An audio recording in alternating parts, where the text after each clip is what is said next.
Testing, testing, testing. Testing, testing, testing.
Hey, good morning from the office. I'm your host, BKP.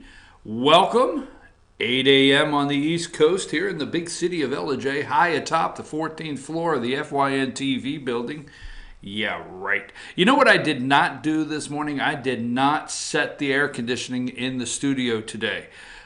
Usually the first thing I do is come in and go straight to that air conditioning, set it over, and cool the studio down a little bit. It gets a little hot in here.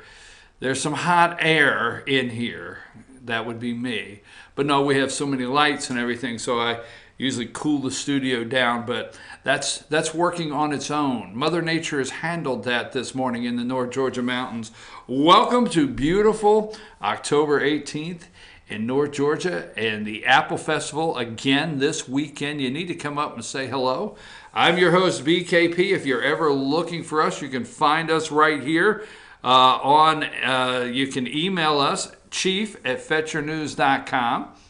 You can send us an email, chief@fetchernews.com. You can call the show, text the show, send us any news tips at 706-889-9700.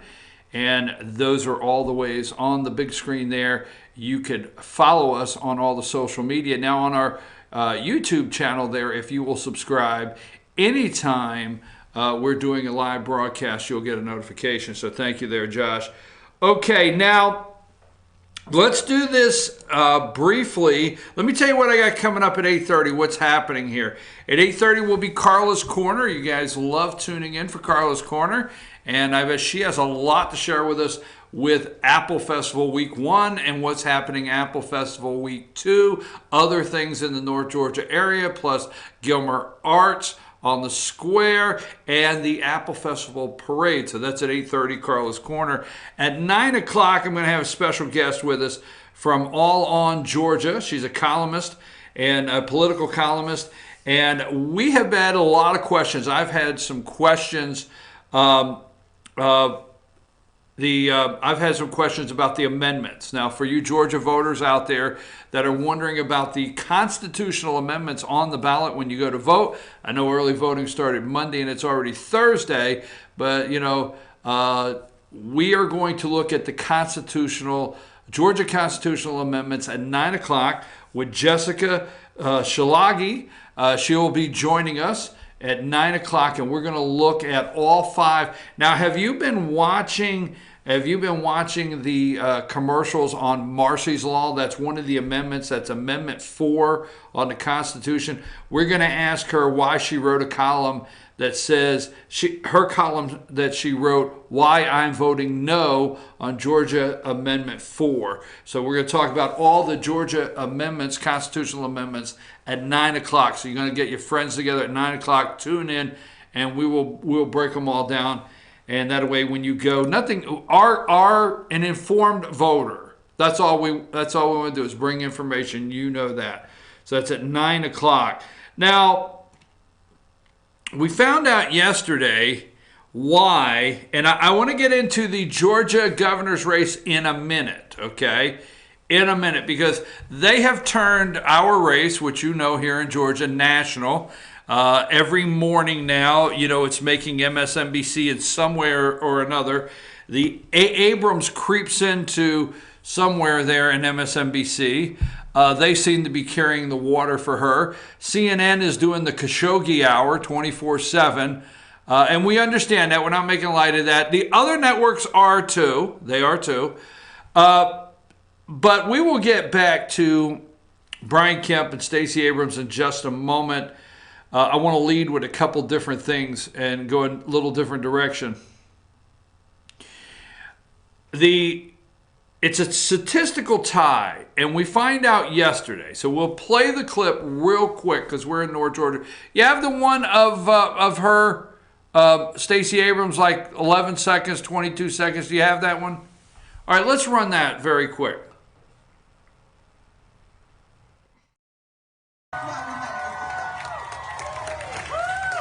And I want to create a lot of different jobs because people shouldn't have to go into agriculture or hospitality to make a living in Georgia. I want want to see a lot of different jobs. I want to see a lot of different jobs because people should not have to go into hospitality or agriculture to make a living. Well, we enjoyed that statement up here in North Georgia where agritourism, you push the two together, is pretty big up here, Stacey. No wonder we have not, you take that out of my ear, friend, no wonder we have not, have you bumped into Stacey anywhere? If anybody has bumped into Stacey, where is Stacey in North Georgia? If anybody's bumped into her, just tell me. But she wants to see a lot of different jobs where everybody doesn't have to get these, you don't have to go into agriculture or tourism. Interesting.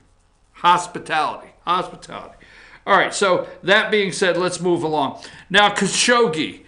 I do not claim to be an authority on Turkey, Saudi Arabia. I do not claim to be. Will not. Here's what I do know. We're dealing with a Turkish government that is leaking things that we are told by the media. That's being released to the media, leaking. Okay? Why wouldn't the Turkish government just come out and say this happened and just post it, period? This is what happened. Why is this story through the Turkish government being leaked in little dribs and drabs, repainting, bone saws, cut the guy up? Hey, I hate to put it like this. Why is this the 15 Saudi Arabians that go in there? Why is it leak? Why not just release? Okay, that's number one. Number two, Saudi Arabia, we're not pretending that they're this great human rights. I mean, I think they only allowing so many driver's licenses at a time for women. I don't even know if women can go to the movies there. So we're not going to defend Saudi Arabia here. But what I do want to say is I'm tired of the Khashoggi hour 24/7 that has nothing more than trying to tie Donald Trump so close to Saudi Arabia. I wish the media would take just a minute and research other billionaires in the entire world, other countries in the entire world that are doing business with Saudi Arabia because they like their money, okay? So Donald Trump put his yacht on eBay and the Saudis bought it. He built the building and they bought a whole floor. He built a hotel and, they spent a bunch of money there. Anyhow, I understand that. I get it, okay? I get it that the Saudis have the Trump industries have spent a lot of money with Donald Trump. I get it. We get it here, okay? Quit explaining that to us. But I'm trying to figure out how that is tied to him being patient. Now, if he being diplomatic in the situation, all right? Now, if he rushed into Saudi and found out later something was a little different or was not 100% accurate, then the media, this guy cannot win with the media. So if he rushed in, condemned Saudi Arabia within 24 hours of this alleged murder of Khashoggi, and something wasn't on the level there, where would he be?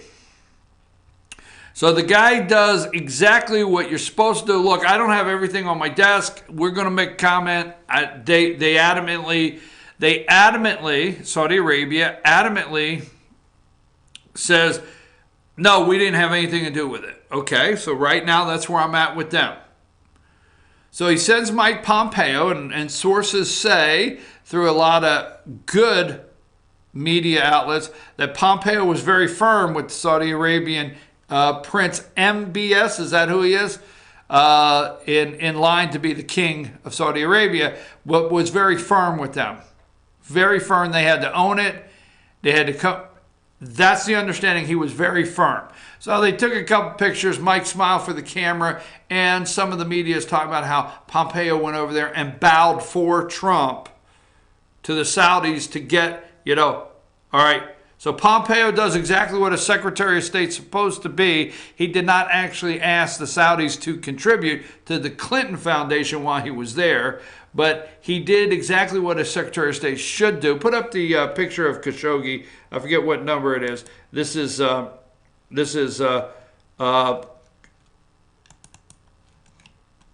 yeah. So he goes to Saudi Arabia, very firm. Now he's home. So he's gone to Turkey, okay? Now, Trump wants the complete release of all the audio and evidence. He wants to see it all, okay? So the only thing that I see Trump has done here is be patient, not jump to conclusion and give the media and CNN what they want to hear, what they want to hear, not immediately come out and disrupt so many parts of financial things in the world, not just the United States, and go after Saudi Arabia immediately, okay? Trump decided to take a pause on this, which is presidential, diplomatic, and look at all the angles. Because I tell you what, the American people have to be ready, because when we condemn Saudi Arabia, if they retaliate, you better be ready. You know, are you ready for the $7 a gallon gas? Are you, so on and so forth. I'm not justifying a murder. Let's be clear. Okay? So Trump is taking patience on this. And now Pompeo is home. And the Turkish government, Istanbul there, the consulate of Saudi Arabia, all right? So many things. Now, let me go with this just very quickly. I want to put this up. Give me number 11. All right. Here's Pompeo. Now, what we have on the caption is audio recording reportedly revealed gruesome and graphic details of Khashoggi's torture and murder. Okay? But these are leaks. So Trump said, hey, get me everything. Now, while we're on the show, he might have everything. We never know when Trump's going to make a comment, the President of the United States. All right? So there he is meeting with MBS, okay, Pompeo. And you go to 12, audio recording repeatedly reveals gruesome and graphic details of Khashoggi's torture and murder. And so, look, I'm going to say this and move on. If you think that, all right, Khashoggi he's not an American citizen. I mean, the media, their heads spin off no matter what Trump says. He is not an American citizen. He's a permanent resident. Okay? He is a citizen of Saudi Arabia. All right? So Trump's correct. Permanent resident. Now, whether you like it or not, that has two different, it's different in how our country and government reacts to things. All right? Even internationally. If you're a citizen, it's one thing. All right? So we're not being negative. Put Khashoggi back up. All right? It's a very sad situation to think that this man was murdered in the way that allegedly we hear. But, okay, so he's not a citizen. He's a resident. He's a columnist for the Washington Post. All right? And obviously he's been pretty critical of Saudi Arabia and several things in the Middle East. That being said, because he's a journalist, they are carrying that water.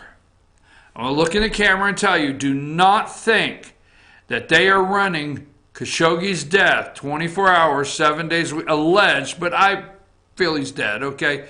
But they're not running Khashoggi's story 24 hours a day, 7 days a week on all of the media outlets because they care about this guy. As cold as it may sound, if you think for 1 minute CNN and these people in the fake news media care about this guy because he is a colleague, a journalist, you're badly mistaken. Sorry to put it that way. Now, Trump's approval ratings, and this can anger people if it wants, Trump's approval ratings are very high right now. Very high. They don't want to report that I think we're 19 days before an election. They do not want to report on Trump's approval ratings. They do not want to report any of the negatives that affect Democrats. Okay? They do not want to report any of the economic positives. They are going to do everything they can to stay away from the issues that could support or actually give you accurate information as voters on either side of the aisle. They're not going to do it. They will continue to carry the Democrat water. and they will. And the reason I bring this up, because they're going to do everything they can to try to make this a disaster for Trump, because they want to push his approval ratings down. They're afraid of Trump's approval ratings. They really are. They want to get down. All right, quickly, go ahead, take that down. Why did Trump call, and it's not a joke, like, this is not with a punchline. Why did Trump call Stormy Daniels in a tweet horseface? Why? Now, yesterday, the media melted down over horseface. Totally melted down. Oh my God, even on Fox, and they all went crazy, the media did, of attacking a woman's appearance. And that's how Trump rolls, is attack a woman's appearance, horseface. But let me ask you this, okay? So I get a call yesterday from the Cub fan. Most of you know the Cub fan, all right? And as usual, I'm busy, and he wants to tell me something, all right? I said, okay, what you got? What do you got? Give it up. He said, let me tell you what I think about the Trump calling Stormy Daniels horseface. I said, okay, I'm listening. All right. You do realize that the two low-life cons, the third-rate attorney, as Trump called him, Michael Avenatti, the piece of garbage attorney, and this pole dancer, trying to not use gutter language this morning, but, these two con artists, okay, you do realize a lawsuit that they brought together against Donald J. Trump was thrown out of court. And when it was thrown out of court, the judge ordered Stormy Daniels to pay Trump's legal fees. So now Avenatti and Stormy Daniels have to come up with the money to pay Trump. And the last thing you want is to hear that Stormy Daniels has to pay Trump back. So Trump knows that the media is not going to cover truly what happened. They're not going to. Do you think, now, when we talk media, sometimes we talk, ABC, NBC, CBS, and we talk about MSNBC and CNN, but a lot of times we gloss over local affiliates. And those local affiliates, excuse me, there's so many of these people would not report that Stormy Daniels lost and has to pay Trump. So like the Cub fan said yesterday, you throw in horseface, they're all going to go crazy over it, but what are they going to do?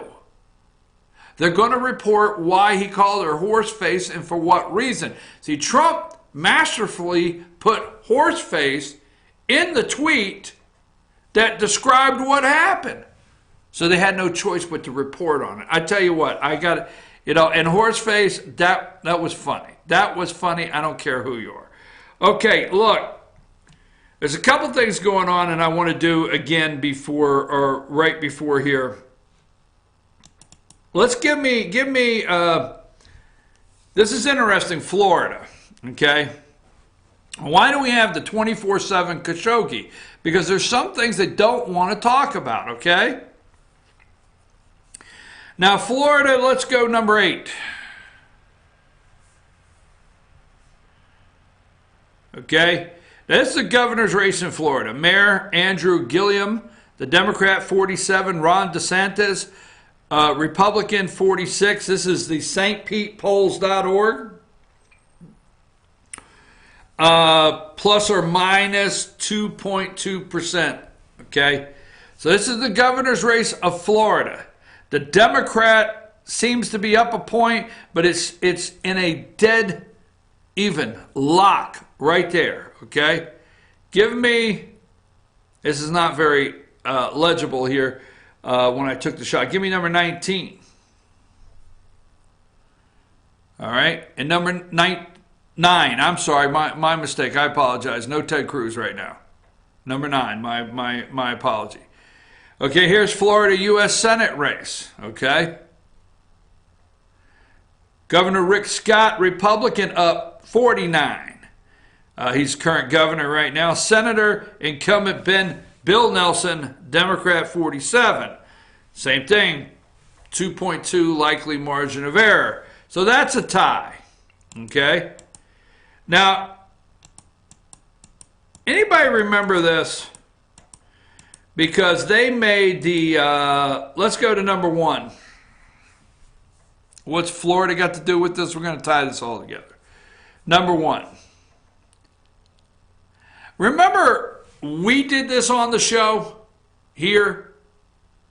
In fact, we're one of the first, all jokes aside, we're one of the first, although we have a small show, we are one of the first programs that brought this to you. The millions, okay, 20,000 pallets, millions of fresh bottles of water on a runway in Puerto Rico, sitting there under tarps. Remember that? We brought that to you on the show? All right. Remember, if you look, remember the hysteria over days of 3,000, the death toll. And Minka Brzezinski and all of them just signed, the poor people in Puerto Rico, the death toll of 3,000. And the study that was done. See, this is all set up. The media is so phony, they set all this up, right? And one of the biggest reasons for highest number of deaths, poor quality drinking water. Millions of bottles. Remember that? We told you about that? But no, the death toll. Remember MSNBC and CBS and all of them and CNN, the 3,000. And let's go here. Number two. Okay? Number two, same picture, but mistakes during Maria. Water bottles for hurricane victims left untouched. Okay? Let's go to number three. Remember this lady? Trump attacked her on Twitter, and everybody was so upset that Trump attacked the San Juan mayor. I forget her name. And you remember she was able, nobody had water, food, electricity, but she was able to open a t-shirt factory right there in her office to manufacture t-shirts that she had made, and she was having specialty made hats, as she was the fan favorite on CNN. You know, you got Michael Avenatti, but now you have this right here. You got the San Juan mayor of Puerto Rico, okay? Do you remember when Cuomo, all right, Mario Cuomo's son, what's his name? Cuomo flew down to Puerto Rico to let them know. You remember the Democrats that rushed down there to help Puerto Rico? Were they down there to help Puerto Rico or put a plan together? What was the plan in Puerto Rico with the Democrats that all landed down there to show their support? All right, and the ones that came out loving these 3,000, these people because of the insensitivity of the President of the United States, over 3,000 death toll. San Juan mayor responds to Trump's attack. Remember that? I mean, there's Anderson Cooper down there. Now let's go to number four, okay? This is the mayor of San Juan there, Puerto Rico. You look at the beans behind her, the food. She found a area. This is where they stage all kinds of stuff for photo ops. This is supposed to be out to the people, but they stage these pallets for photo ops. And this mayor is saying, we are dying here. We are dying. All right, remember those claims, we are dying? Okay, well, I tell you what, how about a couple things? Not going too deep from the Hill. FBI raids San Juan city offices weeks after Trump alleges corruption. FBI agents raided San Juan's municipal building on Tuesday, okay? On Tuesday, amid investigations into purchasing practices used by city officials, including Mayor Carmen Cruz, okay? Video on Twitter shows several uniformed FBI agents proceeding into the building Tuesday morning. Let's see, there was a part I wanted to get.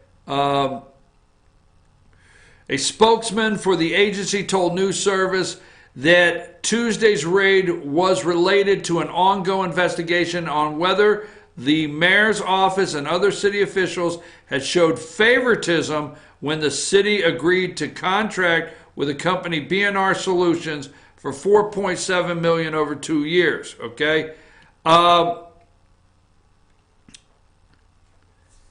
they're being investigated for widespread corruption.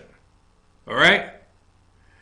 The raid came several weeks after President Trump singled out Cruz while attacking Puerto Rico officials for the slow recovery efforts on the island, accusing the municipal offices of allowing widespread corruption. This is Trump's quote. Trump said, "It was totally a mess. It was corrupt, couldn't be worse," Trump said in an interview last month. The storm hit and they said, "Oh, let's blame Trump for electricity. Let's have Trump fix the electrical plant." Cruz, they're being investigated now. Now, I got one more thing on this. All right, two more things on this. From the Hill, Town Hall. From Town Hall, Trump was right. City council offices headed by San Juan mayor have been raided by the FBI. Okay? There was one thing on here I wanted to point out. Let me see if I can find it. Hold on a minute. The administration of Mayor of San Juan, Puerto Rico, who shot to international fame after criticizing President Trump for not doing enough to help Hurricane Maria victims, is being investigated by the FBI on corruption charges. All right? Maria Carmen Cruz, Mayor Carmen Cruz, sorry about that, and her administration are under fire for alleged obstructing critical supplies from reaching victims of Category 4 hurricane that leveled much of the tiny U.S. territory nearly 9 months ago. Now, that being said, okay, remember this, they blocked. There was food that rotted.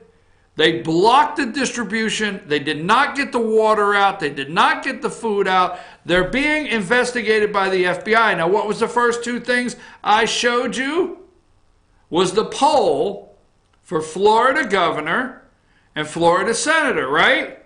So, this is an article by Mike on website on Mike Brianna Provanazanio or whatever, okay?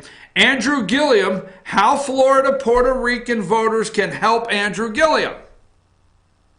See, I'm of the opinion it's a plan that they are pushed as many Puerto Ricans from Puerto Rico over to Florida, okay, for the election. Andrew Gilliam took the stage at a campaign rally in Kissimmee, Florida on Monday and announced he wants to be the candidate, okay? And I want that label, and not to tokenizing way. Gilliam flanked by Puerto Rico governor. Okay, the Puerto Rico governor is trying to help him in his campaign, and they're trying to get the Puerto Rican vote. But the media will not. They'll tell you Khashoggi, Khashoggi, Khashoggi, but the media will not tell you this story. They will not go back to what happened after the hurricane. They will not go back to how corrupt it is on that island. They will not go back to the indebtedness that Puerto Rico was in before a storm ever came through, the disaster that Puerto Rico is. But they will not go back and talk about the corruption here. And they did this study. Remember the study that Puerto Rico paid for? I forget where the study came from. That 3,000 deaths were related to Maria. Okay, that was a phony study. I'm just going to say it like that. I'll break it down later. Why is a phony study? And all they did was attack Trump, and the media went nuts for days on end over how sad this was and why Trump wasn't even big enough to accept a death toll. That a study came out. All right, he could not accept it. He was so heartless. But none of it's true. None of it's true. And they don't want to run this story. They don't want to talk about this story. Because they would have to admit Trump was right when it comes to Puerto Rico. And that's just one of many of these fake news cycles and the water they're trying to carry for the Democrats. And we'll take a break. When we get back, it's time for Carla's Corner. And at 9 o'clock, remember, are you in Georgia? Are you a Georgia voter and you're wondering about these constitutional amendments on the ballot? We're going to have somebody with us at 9 o'clock to talk about that. That's our focus at 9. Right after these messages, Carla's Corner.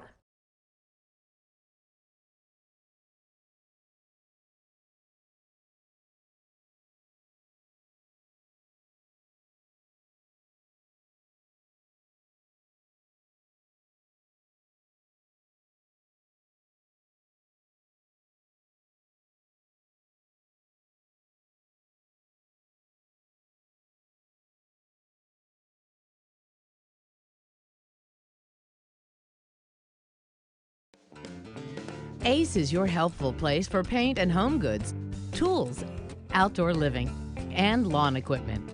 But did you know Ace Hardware of Blue Ridge is a little bit more? We have hunting rifles and accessories for your next hunting trip. We have Amish furniture imported directly from Ohio.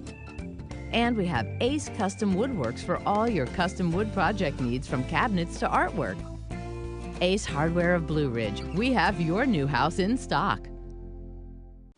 Hi, I'm Rhonda the Mattress Lady, and this is my husband Gary, owners of Mattress Overstocked in LJ next to Walmart. And we want to earn your business. From the time you walk in our door to the time we deliver your new mattress to your door, you will see the difference. Our selection and prices are the best in North Georgia, and customer service is our top priority. So y'all come on in and let us help you find the right mattress at the right price. That's Mattress Overstocked in LJ next to Walmart.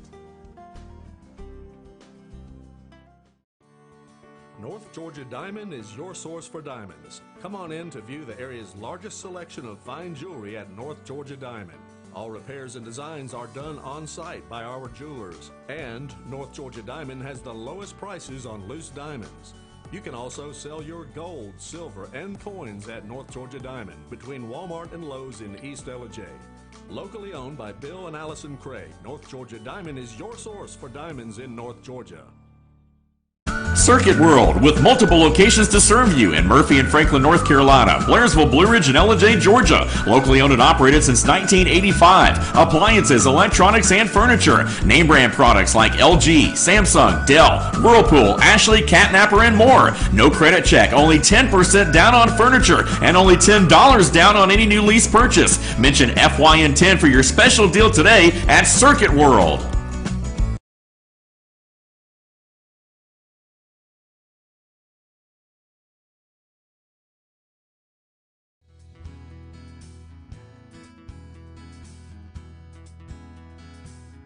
Hello, my name is Chad Watkins. I'm the manager at Larry's Body Shop. We are a family-owned and operated business and have been serving the North Georgia area since 1978. We are located at 1216 Progress Road in LJ, Georgia. Our shop specializes in collision repair, and we work with all major insurance companies. Larry's Body Shop is ICAR Gold, the highest role of training recognized by the collision repair industry. It is estimated that only 10% of collision shops meet these standards. Our shop consists of state-of-the-art equipment such as laser measurement system, down-drive spray booth, spot and MIG welding equipment. All of our paints are mixed on-site so that we can guarantee your paint to match every time. I know that having an accident can be a stressful event. We take pride in making sure our customers are satisfied with the repair of their vehicles. Our waiting area is clean and comfortable with free Wi-Fi and refreshing beverages. So if you're in an accident, stop by and see us at Larry's Body Shop. In 1981, Reed Nicholson began selling tires out of an old barn in Mineral Bluff. Little did he know that he had just laid the groundwork for the most trusted names in automotive services in the Blue Ridge area. In 1997, Nicholson Tire Center became what it is today, holding the same values of faith, family, and great customer service. 2 locations to serve you, and the Blue Ridge location is currently expanding to offer fast service and the largest U-Haul provider in Georgia. Nicholson Tire Center, Blue Ridge, and Mineral Bluff. Here's to 60 years of Pizza Hut, to original pan, to stuffed crust, and to the best of both. The new double cheesy crust pan pizza with stuffed crust cheese baked just inside the golden edge of original pan. Here for a limited time. No one out-pizzas the Hut.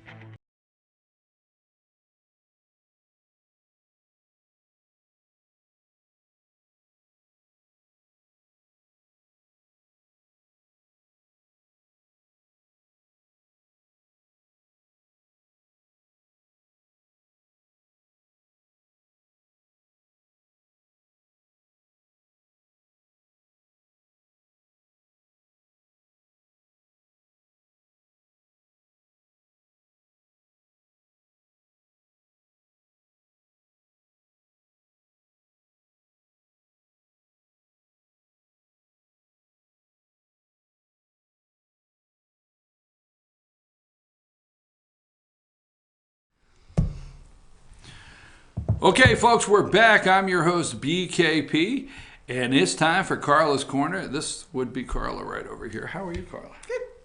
I asked that. This usually I just say, how are you? It's just an opener. But how are you? Because Apple Festival was through the roof last week. It was nonstop. Apple Arts. It was awesome. So, did everything go as planned? And the answer is no. I already know because I've asked Paige before.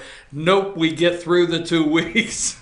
I mean, I think it went as well as could be expected. But yeah, but that's a big deal, man. I mean, when it's a lot. Yeah, when I say did everything go as planned, give us some give us some what happened last weekend and before we get daughters, into it. I take them to school in the morning at the middle school, and if those of you that don't know where the middle school is, it's right across the street from the Apple Festival.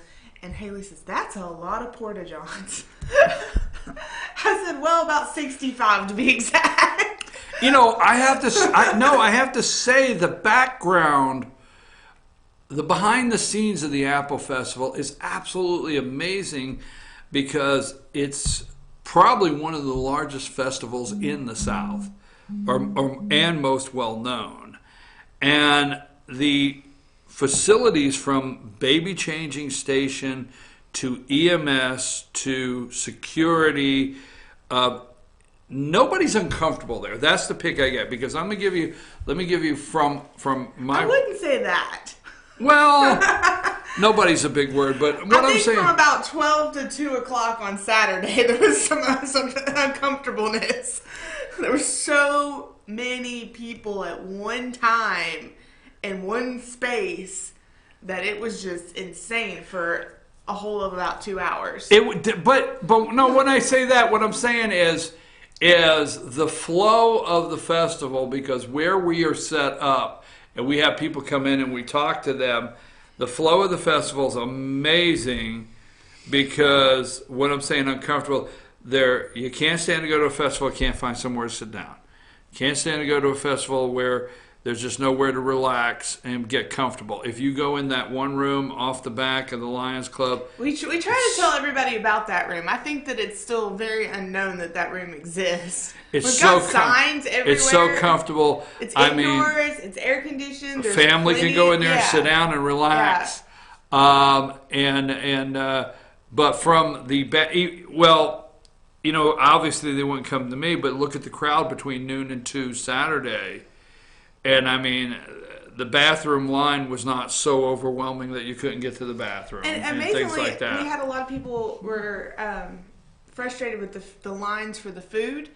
But I waited. I mean, I was there at Saturday at like 12 o'clock, and I waited in one of the very long lines for that. I don't know if you remember when we did the meal testing, but the Thanksgiving in a bowl with the mashed potatoes and the turkey and the gravy and the cheese. Is that down there? Yes. And so I waited in line to get that. And it was in a bloomin' onion. I got a bloomin' onion too. But the line was really long.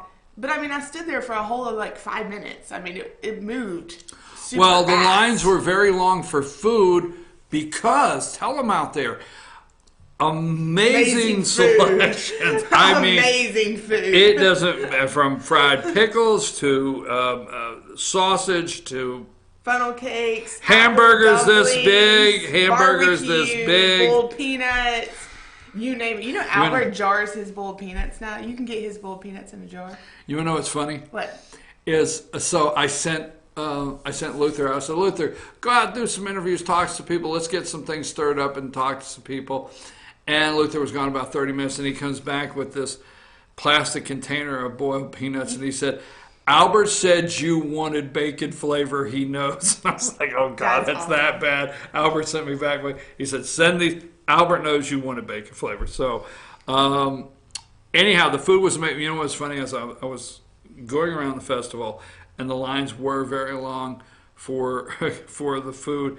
So I was looking at people and saying, cutting through, not cutting in. Okay. Yeah, you have to tell people that. I'm cutting through, I'm not cutting in. And you'll just be standing there and random people will walk up and say, are you in line? And you're just like, I don't think so. Do we have any first day attendance figures? Or about 32,000 for first weekend. 32,000. You have to sing that. Oh, God, 32,000 first weekend. So that's about what it was last year. And let's say this. Okay, let's have fun with this. It is the best people watching event in the world. The best. I don't know that I would say that. Why? Have you been to Dragon Con? Dragon Con. I'm writing that down. You got me there. Okay. Dragon Con. It's not the best people watching event. Okay, Dragon Con, got it. Done deal. That was quick. So this weekend, I don't know if you knew, last weekend we had the car show, the 5K, all of that happening. This weekend is the parade. It'll be Saturday, 10 o'clock. Everything is rain or shine. Everybody's questioning the rain on Saturday, but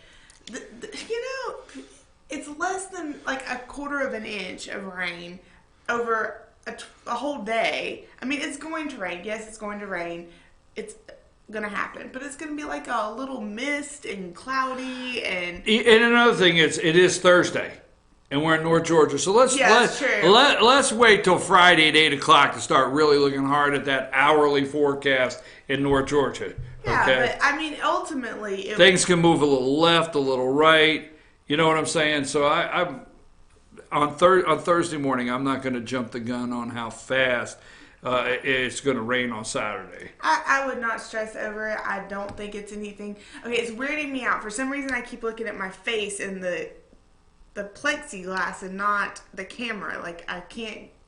I've got like 3 places I'm looking right now. It's crazy.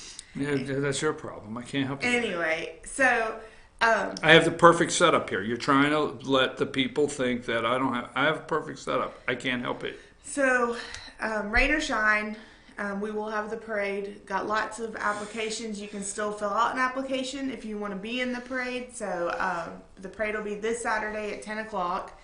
And for those of you that just are insistent upon not being at the fairgrounds in the rain, there is another event that happens downtown that is on the street. Apple Arts. It's about 50 vendors and some food vendors, and you're downtown, so you can go visit the merchants while you're down there. I mean, you can use the shuttle. Yeah, and you can use the shuttle to ride to the fairgrounds. So, like, if you do get there and Georgia weather be as it is, not raining, you can hop on the shuttle and go down to the fairgrounds if you want. And the shuttles don't cost anything, so... Shuttles are free, folks. It is great. And I want to say this, just the traffic flow, because the memory is almost over, not for all, but the traffic flow is great. It's busy. Yes, we have traffic, but things have changed in the last couple years to where the flow of traffic is much better. And the only time traffic really got bad was between that like 12 and 2 period where everything was just, I mean, it was just so many people in a consolidated time. Plus it was beautiful and people were just staying. Now, are you downtown at Apple Arts? Yes. That's where you're... I got stuck I was at the festival on Saturday. I had to go down there and meet somebody, and then got kind of stuck because we were loading shuttles completely full and moving people around, so I was kind of down there. I was like, I'm not sad, it's lunchtime, so... I got there just in time for the cake recipe, and everybody gave me a piece of cake. It was great. Cheesecake, I forget the cheesecake that won, I'm wrong. It was, oh my gosh, sorry. How'd you luck out on that? Just made sure I was there. I heard apple. You know what? They said there would be cake. That's all I have to say. They said there would be cake. I was there. I don't ever get to see that because I don't ever get to see it. I'm always downtown. There was great contestants. There was 5 finalists in the recipe, and I saw a couple of the winners on Facebook. So, is it Merrill Naylor? Merrill Naylor. Merrill Naylor. She won. Yeah, and the cheesecake. Susan Riblett, Jeff Riblett's wife, I think got like 2nd or 3rd. Right. So I saw a couple of the winners on Okay, Facebook. so Saturday we got the parade coming up. Saturday we got Apple Arts downtown. We got the Apple Festival. Anything else going on in town? I know I was like, is there anything else? I just want to do a quick shout out. We still have our vineyards. It's a great. Well, one of Fainting Goats having their Fall Fest on Sunday, and they've got a lot of activities that they're going to be doing. I do know that I did want to do a quick shout out for Heritage Days Festival in Talking Rock.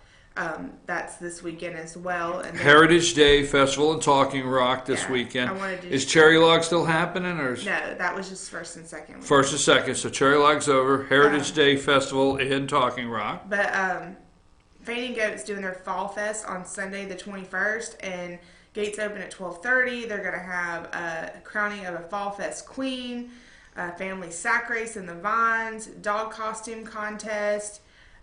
Festival concludes around 6, but they'll have wine tasting, carnival games, human foosball, vineyard hayride. So they'll have lots of stuff happening at Fainting Goat this weekend. Today we have the ribbon cutting for CLC, the Gilmer Christian Learning Center, at Clear Creek Middle School. CLC, Christian Learning Center, Clear Creek Middle School campus. Yes. Got that. And then I wanted to do, there's also another little festival happening this weekend. The Gibbs Gardens is having a beer festival. They'll have 21 breweries at the, did I say that right? Breweries? I don't think I say it right. Anyway, at Gibbs Gardens. I'm with you on that. I got to work that with breweries. Breweries. Anyway, at Gibbs Gardens on Saturday, October 20th, they're having a beer festival. And then I wanted just to do a quick mention for Halloween. We have Halloween coming up, and anybody that has Halloween events, please share them with me. The Chamber and the LJ Police Foundation is partnering to do the trick-or-treating in downtown LJ. We work together to try to make it a little more organized and safe for everybody. I know you guys, we've talked to Sam, and we are trying to move a lot of the trunk or treats and things like that to North Main Street and River Street parking lot, and they've closed Church Street, which is the road where the boardwalk is, for pedestrian traffic, so easy flow without getting into the roads, and hopefully it'll be really smooth. If you want to hand out candy, you just contact the chamber and we'll make sure you can hand out some candy. But we're really, really excited for it to be a good, safe. Well, it's growing every year. It's so big now. And the number one concern has to be bringing your family down, bringing the kids down, dressing up. We enjoy seeing it, but it has to be safety also for everybody involved. And when you're moving that many people around that roundabout with cars and traffic, and some people may forget that's a state highway. Yeah. And it has to stay open, so we have to watch the crossing. Now, I don't want to go without asking. It's fall. You love this. Mm-hmm. The temperature finally changed for you. I'm wearing a sweater, y'all. This is awesome. Right. So I just wanted to kick that in high gear. You must be happy. I am. I wore sweatshirts and jeans, and it was so nice. I'm very, very happy with the weather. But if I forgot to mention one more thing about Halloween. Please send me your Halloween events so that I can make sure that we get them out there. Church trunk or treats, anything like that. If you're having community Halloween things, just let me know. I want to make sure to put that out there. And one last thing that I wanted to mention. On Tuesday, Line Spine Chiropractic is holding just a little educational seminar called Bulletproof. It's 7 ways to strengthen your family's immune system. So if you're interested in doing that, I don't think there's a charge for it, but it'll be at Line Spine Chiropractic. But we're getting excited. Apple Festival is almost over. Halloween's just around the corner. It's going to be lots of things to talk about next week for yeah, I love the social media posts where the people do not want to climb over Christmas stuff to get their Halloween stuff. I mean, it's already taken off that. I was going to buy some more Halloween stuff the other day, and then I was like, no, you know what? I've only got like 2 weeks, and it's the great changeover. Great change. Great changeover. I like that. Well, let me say this. The first thing I do when I come in the morning is head over to the thermostat to turn the air conditioning on. Studio has a lot of lights. Once they get turned on and the hot air in the room, This room can get very warm in here. So the first thing I do is turn the air conditioning on. And that is one button I did not touch today. And I have not touched the thermostat. Have you turned the heat on yet at the house? Well, Charlie, we have one of those. Don't blame it on Charlie. We Look, have one of those fireplaces that has the heater in it or whatever that you can flip on the heater. And we've had the windows. you have a gas fireplace? No, it's electric, but it has a heater. Like it has the flames, and you can turn. Got it. Okay, all right. And so I feel like I'm playing password. Well, he turned it on for a little bit, but I mean, we had the windows open and all of that. So I mean, it's been quite nice weather. Never leave without asking how the girls are doing. You had fall break. How are the girls? They did have fall break. Unfortunately, fall break for a mom that runs a festival 2 weekends is never fun. So they don't do anything really fun for fall break. Read a book, kid. Pretty much. And then there was something else I was going to mention. Oh, well, my brain just went blank. I don't know. Are you out of stuff? Sure. Done. Not Finished. enough coffee this morning. No coffee? Not enough coffee. Enough. Maybe I need to go back to Spark like last time. Whoa. Yeah, that's what we need to do. I'm your host, BKP. This is Carla. It's Carla's Corner. I just realized that was the other thing. Are we going to do Halloween costumes next week? Last year you were Trump. You remember? We sprayed your hair yellow. I'm trying to forget that. Yeah, you were Trump. I was Satan on your shoulder. I don't know. We've not talked about it. We'll have to think about that. We got a week. Halloween costumes. Yes, last year, there is evidence online. I watched that episode the other day. Yeah. Mostly because I'd forgotten how short my hair was, and then I was like, oh, well, let's go cut it off again. So, yes, last year for Halloween, I was Trump. Not by design. No, by design. They put it together. Let's move on. We'll talk about costumes. We should be what do you want to do? Indians. We should be Indians, like tribal Indians. Okay, we'll talk. Okay, let's back away now before you start getting ideas. We got to be careful. Okay, I don't want to ask why should we be Indians. Just because? In 2 minutes, I'll tell you. Okay, folks, I'm your host. This is Carla. You're watching Carla's Corner. You can check out Carla's Corner at any time, and that's on our YouTube channel, FYN-TV, Fetch Your News YouTube channel, and hit the playlist. It's got its own playlist there, Carla's Corner. Share it with your friends every Thursday at 8:30. Also, don't forget to go to the Chamber of Commerce, GilmerChamber.com.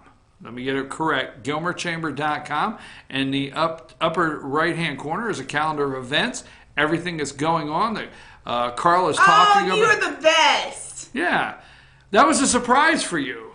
Yes. If you'll go to their website, GilmerChamber.com, and you go up there, the calendar of events right there in the right-hand corner, and you click on that, everything that's happening is there, as you can see. You can go through the calendar of events, everything, outdoor activities, explore downtown LJ, arts and culture, farmers market, you name it, is right there on their website. And if you have, remember, Carla has told you, if you have a trunk or treat, like a lot of churches have trunk or treat, or any kind of event coming up for the end of October, whether it be Halloween or whatever you be celebrating, send that to the chamber, whatever you will be doing on that weekend, or when does it happen? When is Thursday? Halloween is not this coming Wednesday, but the Wednesday. A Wednesday. So whatever you may be doing, send that to Carla over at the chamber so she can get it on the event calendar. I'm your host, BKP. This is Carla. We're going to be at Apple Festival, right? Yep. Again, Apple Arts, rain or shine. Okay? It's a done deal. You don't want to miss the Apple Festival parade. Great time. Bring the kids, bring the family, come on up to North Georgia and visit those mountains you're looking at right behind you there. We're going to take a brief break, and when we come back, we're going to be talking about the constitutional amendments on the Georgia state ballot of elections.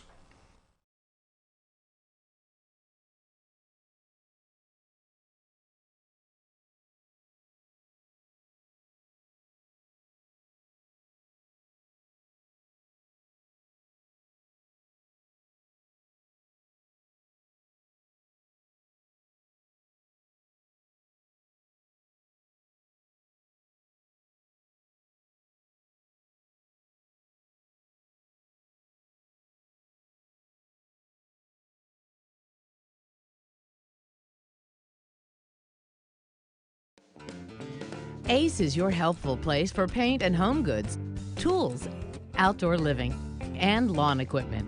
But did you know Ace Hardware of Blue Ridge is a little bit more? We have hunting rifles and accessories for your next hunting trip.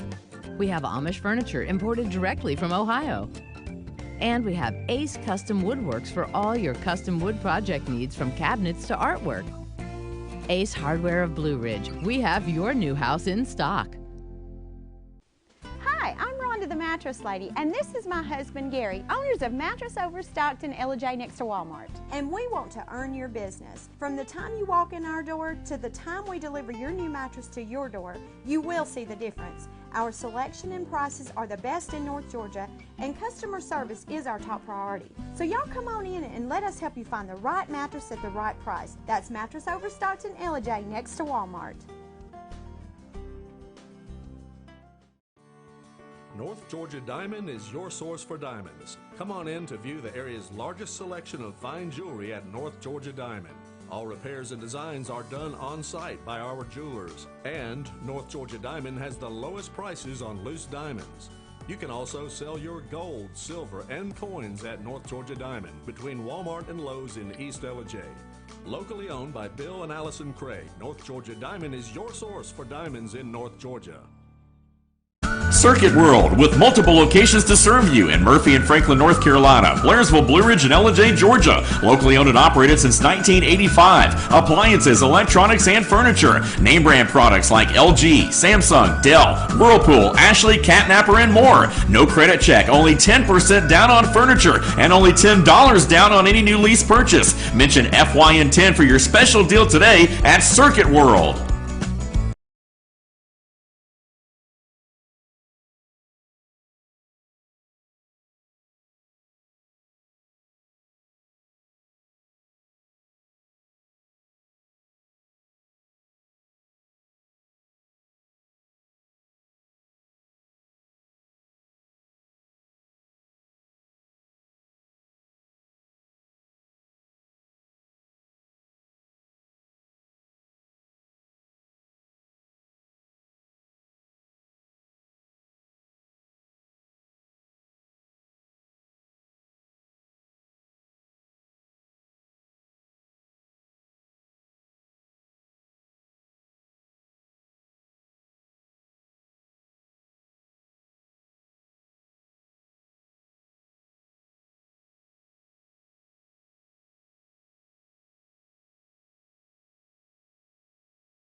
Hey, we're back, and I'm your host, BKP. Good morning from the office, North Georgia's only live online morning show.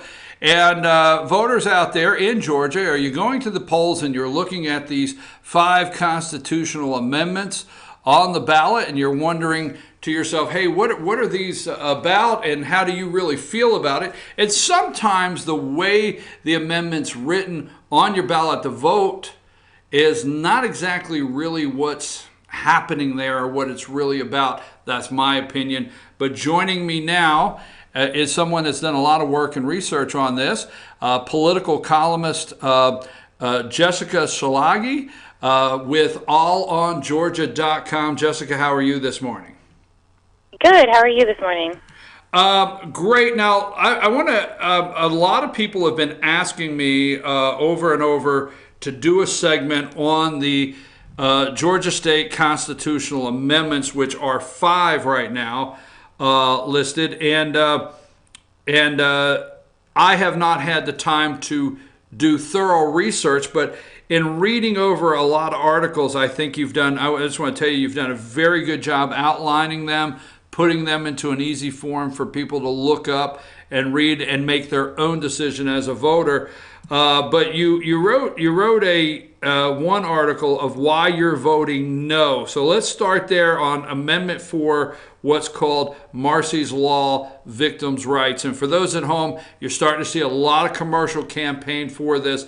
But Jessica, you wrote an article why you're voting no for this. So let's discuss this one first.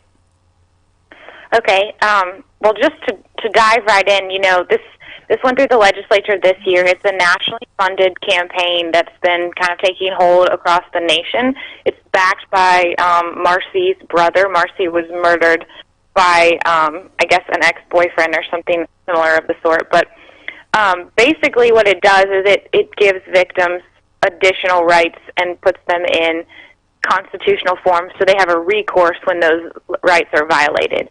And it sounds like a great idea. Of course, we all want to be pro-victim, but the problem with this amendment in the highest regard is that it deals with alleged perpetrators, and it actually gives more rights to the victims ahead of the legal process. It gives them more say and the opportunity to decline certain things ahead of any type of due process for an offender.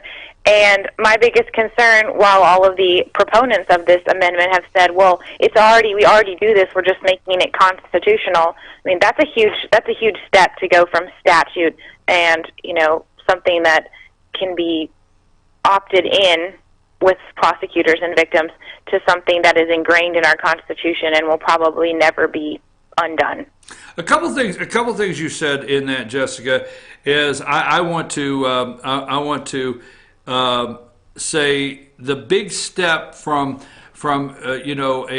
a referendum to a constitutional amendment, that you're amending the Constitution. And anytime I go into the ballot, go in to cast a ballot, I think about very strongly the words, the Georgia Constitution, and amending it. That's a big deal, opening that, because we all know what has to happen to amend the United States Constitution, and how many, how difficult it is to do that, to make sure we're doing the right thing and amending the Constitution. So one for me, just the fact that you're amending the Constitution, you really should take that serious in your vote and look up what you're doing. Second, you said this a couple times. I want you to elaborate on it a little. You said alleged and ahead of due process. So what does this? Can you elaborate a little more on that and what your concerns are there? Sure. So basically, the language that is in the amendment and in the preamble of the amendment and in the actual legislation that enabled this amendment to be on our ballot is that these victims have the right to be treated with fairness, dignity, and respect. And, of course, I don't believe that's the role of the Constitution, to give someone a right to be treated a certain way.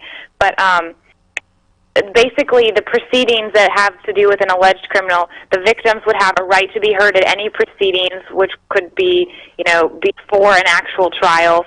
They have something to deal with, like at bond hearings, before release, at pleas, at sentence.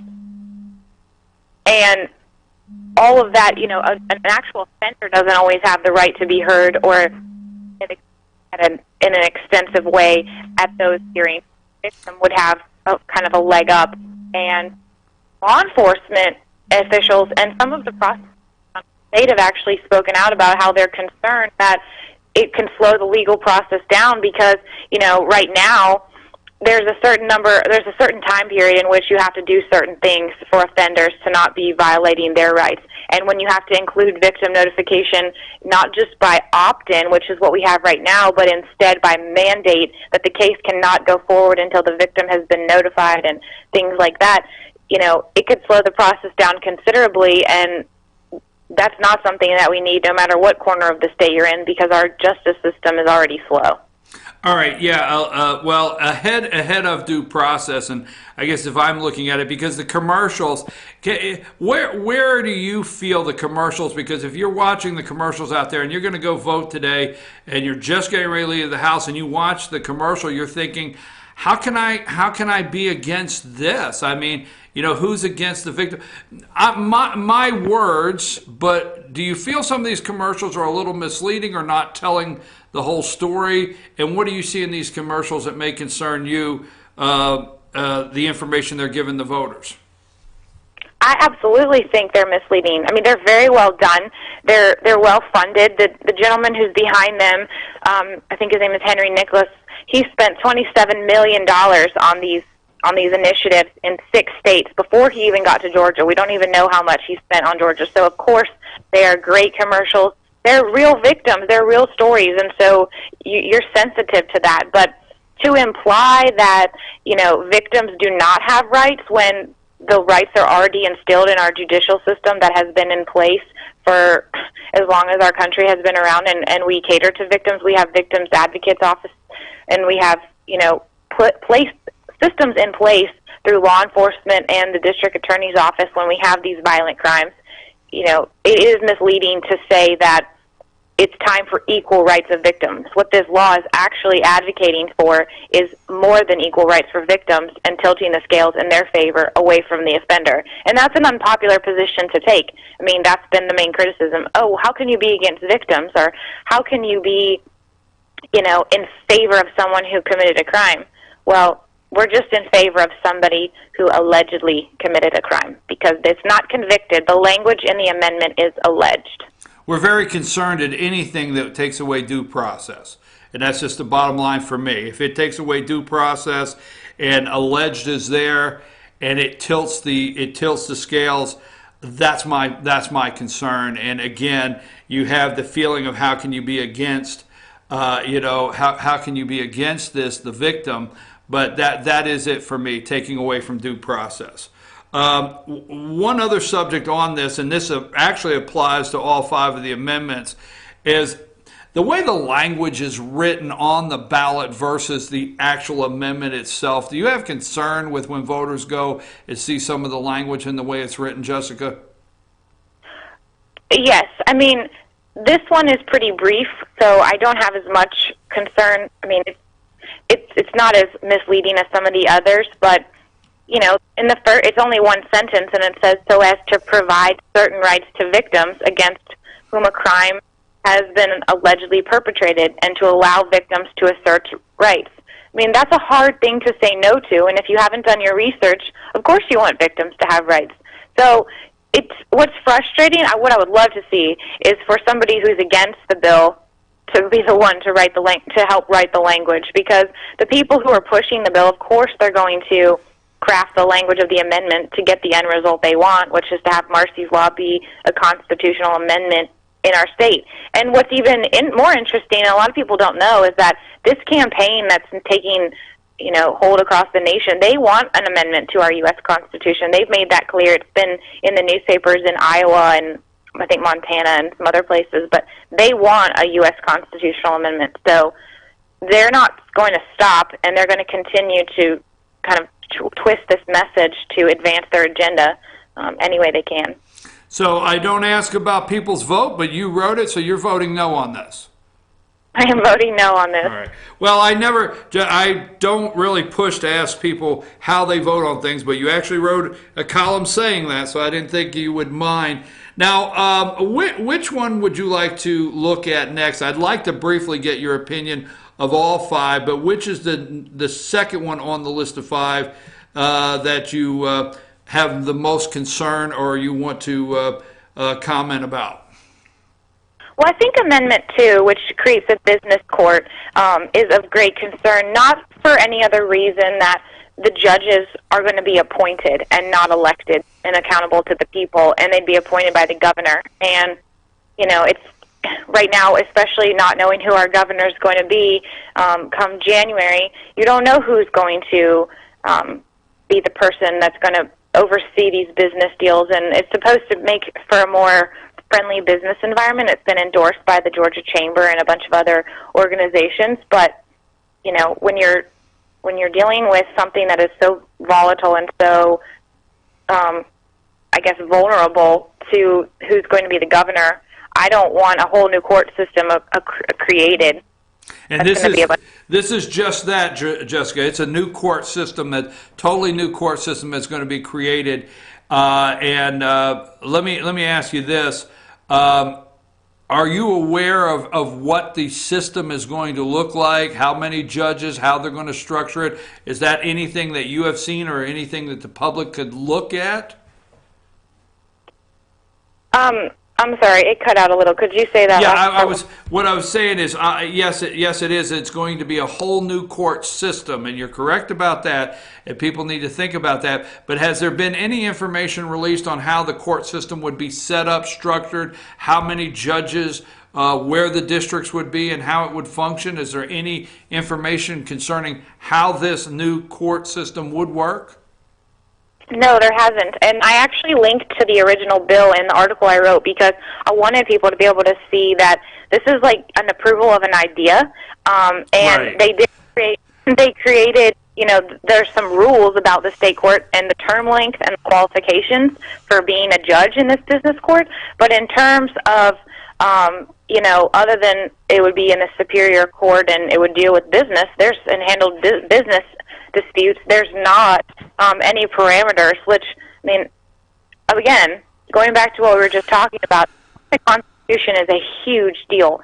And when you amend it and you're going to add something new to it, it should be concrete and clear and not subject to political persuasion as fluctuates every 4 to 8 years. Well, I'm gonna step out and say I totally disagree with this one for that reason alone. And I like the way you put it, and you hit it exactly the way I'm thinking.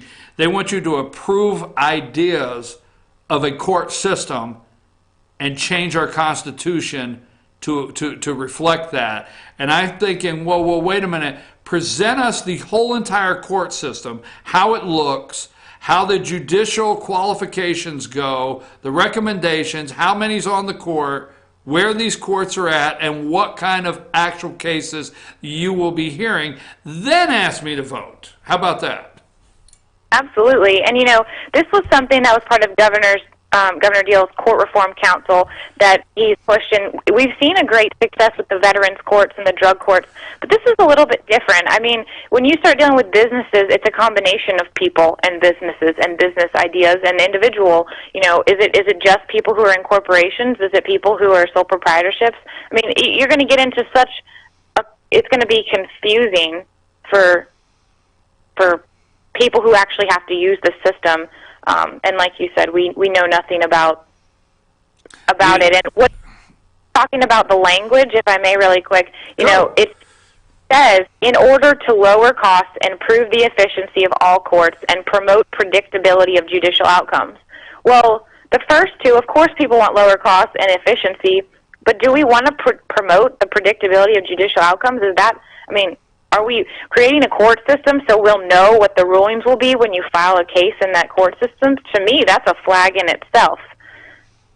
Well, you know what? I have to agree with you on that because I've listened to the argument, or I've listened to the opposing side talk about the backlog in our court system, our superior court system throughout the state of Georgia, which we know in our district, the backlog, and these businesses are getting caught in so many other things that are happening in our court system. So they advocate pulling it out will speed up the cases that are backlogged. So they give it an appearance that this is a real positive. And, you know, let me just say this for argument's sake. Maybe it is a positive, but you haven't shown me what you want to do. So to make a decision on what you think will be a positive in the court system of Georgia, lay out to me what it looks like, then let me make the decision. I agree. And, I'm not a fan of mandates or more regulation, but I feel like when we have these amendments on the ballot, there should be some sort of obligation to present a model of, what we're voting on and how that will be instituted. I don't understand why they're banking on a lack of information and people not understanding. And this one is, I think, 6 lines worth of question just to get to, do you want to do this? And we still don't know what it is. So they came up with more words than what we actually know it will do just to ask the question. This doesn't apply to so many people that I don't know how many will actually just go in and pull a lever, not knowing what it creates or the outcome. Amendment 1, portion of the revenue from outdoor recreation equipment sales tax dedicated to land conservation fund amendment. What say you on that one? This one,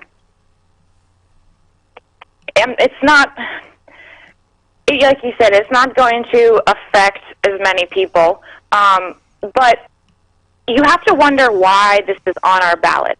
Why do we want to redirect a system that has seemingly worked for years and years and years? You're in North Georgia. Have you heard? No, I don't know what's broken that we needed to do something. And I always wonder, thank you for asking, because I see this and I wonder to myself, what is not working that we don't know about, that it's important enough to have a constitutional amendment? Who feels this is important? And I agree with you, and I haven't had time to look behind it, but I don't know who feels this is important or what has happened that's not working. I was at a county commission meeting where they were talking about this because it will, without a doubt, affect how the revenue is collected.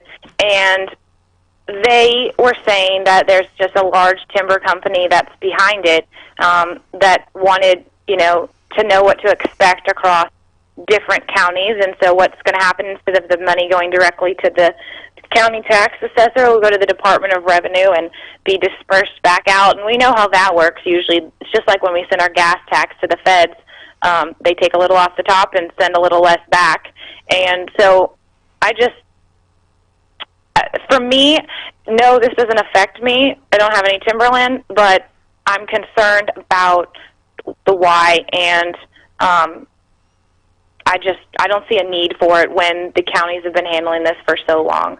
But to clarify for people who may be confused about what it is, the purpose is so that if you own land, a big piece of property, and it overlaps into 2 lands or 2 counties, your tax value will be the same, and you'll pay the same percentage of taxes.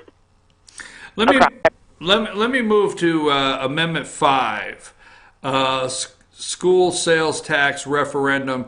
I'm a little confused on exactly what that's wanting to accomplish there. Can you clear me up on that? Because I've read this and I'm a little confused on what they're trying to do there. So this one is probably without a doubt the most confusing, especially because it deals with areas where there's a city school district and a county district in the same area. So like Atlanta City Schools and Fulton County. But basically it allows for them to impose another E-SPLOST or SPLOST tax for up to 5 years and up to 1%. And they don't have to, basically they can assess the tax on everyone, but they don't have to share it with the districts that are included. So it's a tax increase. People would be voting for a tax increase. And what they say it is supposed to do is to keep either the smaller district from being overtaken by the bigger district, or the bigger district running all over the smaller district. And while that's a noble cause, seemingly, the majority of these areas where there's a county and a school or a city school district aren't struggling for money, or they aren't struggling for tax revenue from property taxes, because they usually have 2 school districts because they have a large population. So to me, they probably already have a high millage rate, and they just want to have another sales tax. Okay, I'm with you. When I get done with it, it's funny you said that, because when I get done with it, my thought is they just want to get another sales tax is all I can see out of it, and I don't quite understand it, and I think it's very confusing. Now, I will say this, for a constitutional amendment, I mean, Amendment 5 is a school sales tax referendum amendment. This amendment, if passed, would allow school districts or groups of school districts within the county to call for a sales and use tax referendum. For example, Fulton County. So I don't know. I mean, I don't think we've got years before we're going to have probably never a Gilmer County city school system and a Gilmer County system, or a city school system. You know what I mean? So I don't quite understand this one. I'm just going to be upfront. I don't understand this one, and I don't know who's pushing this and why this needs to be on the ballot. So. What other comments? Which ones did we gloss over? You want to go back to? You want to make sure we say things about some of them. Which ones there? You've got any other comments on any of the 5? Well, the amendment 1, I think, is an important one to just touch on because it's something that's, again, already in place, much like Marcy's law. This is already a tax, and yes. They make that very clear. The first sentence is, without increasing the current sales tax rate, and it's a tax on outdoor equipment. And I think that it's well intended, but again, it's, to me, if it was just a law, I would support it because they're requiring the money to be dedicated that initially was in the bill. But my problem with this one is that it's, again, so loose for a constitutional amendment. It says that it gives the state authority to dedicate up to 80%. So they could dedicate 5% to this fund and still be in compliance with the constitutional amendment when the intention is for 80%. And we know that to be true because it was 100% when the initial law was passed. And so this doesn't have any meat to it. I understand and appreciate why all the outdoor people want this to pass because they want money to go to the Georgia Outdoor Stewardship Fund, but it's not strong enough. It should say it shall dedicate 80% of the sales tax from these goods, not up to 80%, because then you're just giving the government the ability to dedicate however much money they want, and that's the exact opposite of what a constitution is supposed to do. The Constitution is supposed to restrict the government, not the people or anything the people put in place. Let me ask you a question. Overall, for me, some of these things on the ballot are not bad laws or are things we need to look further into. But to me, they just don't cross the level of being constitutional amendments, and that's what gets it for me. Are you seeing that kind of the same way? I do, and for some reason, we have constitutional amendments on our ballot seemingly every year, every time this comes around, and people, I feel like this year, I'm hoping they seem more awake to the idea that this is a big deal, and some of these things are very loosely written. And so I'm just hoping that people will pause and say, it might be a good idea, like you said, but does it need to be a constitutional amendment? Can we go back to the legislature and think about this a little bit more? Let me ask you, now I know you said you're voting no on 4. Do you want to share your which way you plan to go on any of the other amendments, or leave it at that? I don't mind sharing. I mean, I kind of have touched on it, but I'm against all of them because none of them meet that threshold I kindly picked that up. I just didn't want to. I wanted to let you do it. Okay. I'm so sorry. Thank you so much. I didn't want you to think I don't catch on or anything. Well, they just threshold, and this is a very big deal, and it will last forever. And if the legislature wants to jam it down our throats next year, if we reject them all, then we can hold them accountable for doing that. But I don't think the people should willingly amend our Constitution to be some loosely written document.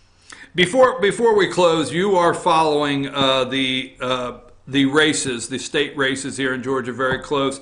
I know you are. I read several of your articles. How do you feel about recent polling that says Brian Kemp, the Republican, and Democrat Stacey Abrams are in a statistical tie? How do you see that race, and how do you see that polling right now? You know, I think that this is going to be a lot closer than Governor Deal and Jason Carter a few years ago, and I'm expecting a nail-biter, at least in that race.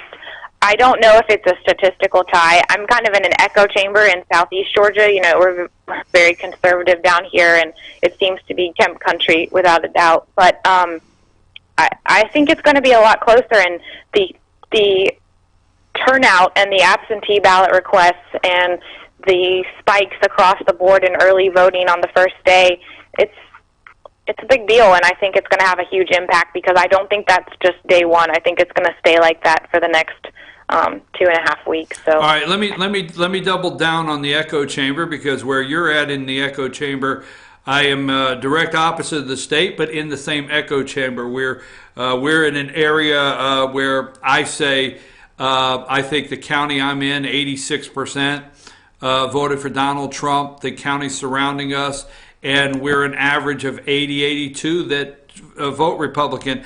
I, for one, feel that rural Georgia will win this election. If Brian Kemp wins the election, it'll be in rural Georgia. He has to have big numbers to try to do a little overcoming in the metro areas. So do you think in the echo chamber where you're at, it's going to be strong enough for him and the turnout is going to happen? What say you? I do. I feel strongly that they are going to turn out. The people are fired up right now. You know, I think the stuff from the national level has really trickled down to keep people engaged, and I'm seeing a lot of people that aren't traditionally political coming out and taking a stand and encouraging people to vote, not just mouthing off about issues, but telling people why it's important to vote and why it matters. And even when I don't agree with their reasons, or I may not agree with even who they're voting for, it's been interesting to see how many people are truly engaged this election cycle. And I was a little concerned after the primary because we got a little bit of a slow start, it seemed like, of engagement. But all of a sudden, everyone is truly angry about the positions of the people who they don't agree with, and they're ready to take it to the polls. Okay, any other of the state races from Lieutenant Governor down that you would like to comment on before we close? You know, I think that we're going to see the traditional drop-off of voters as we go down the race, but I'm really excited to see what happens in the Secretary of State's race, because we have John Barrow, who was actually the congressman in my district for several years, and he's represented so many people during his tenure, and I think that he's going to add a different dynamic to the Democrat, because he is a blue dog Democrat. He is a moderate. He knows a lot of people and he has constituent service relationships. And so I think if there's any race where you're going to see a true crossover, it's going to be that one. And then you couple that with turnout. I'm just eager to see what's to come. My prediction has been that the Republicans in the state of Georgia will not hold every constitutional office after this election. Which one? I don't know, but that may be the one, because you're in an echo chamber, and Brad Raffensperger cannot afford a strong Kemp area to vote Kemp and then switch over and vote John Barrow and win in Metro Atlanta. So I don't know. We may be right. We may be wrong. Jessica, I want to thank you so much. Is Szilagyi? Did I get that correct? Close enough. We'll tell you, all right, I apologize, I really do. Political writer for allongeorgia.com. Hey, listen, I love your work, and I hope I'm going to be in touch with you. I hope to have you back real soon, okay? Sounds great. Thank you so much for having me. Thank you, Jessica. Okay, now we're going to take a brief break. When we come back, we're going to have Dr. Markwell. You've a lot of talk about vaping, okay? And we have Dr. Markwell is going to be with us, and we're going to talk about vaping right after this commercial, and then I'm going to have a closer for the day. I hope that was helpful, Georgia voters. Right after these messages, Dr. David Markwell.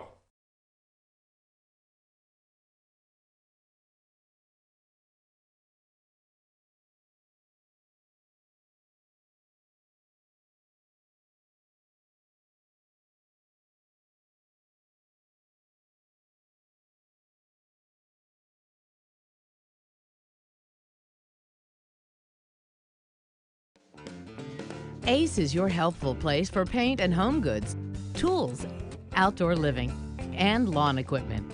But did you know Ace Hardware of Blue Ridge is a little bit more?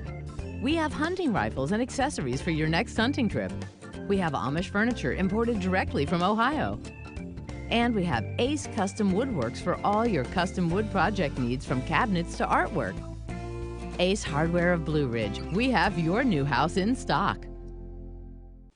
Hi, I'm Rhonda the Mattress Lady, and this is my husband Gary, owners of Mattress Overstocked in alleges next to Walmart. And we want to earn your business. From the time you walk in our door to the time we deliver your new mattress to your door, you will see the difference. Our selection and prices are the best in North Georgia, and customer service is our top priority. So y'all come on in and let us help you find the right mattress at the right price. That's Mattress Overstocked in alleges next to Walmart.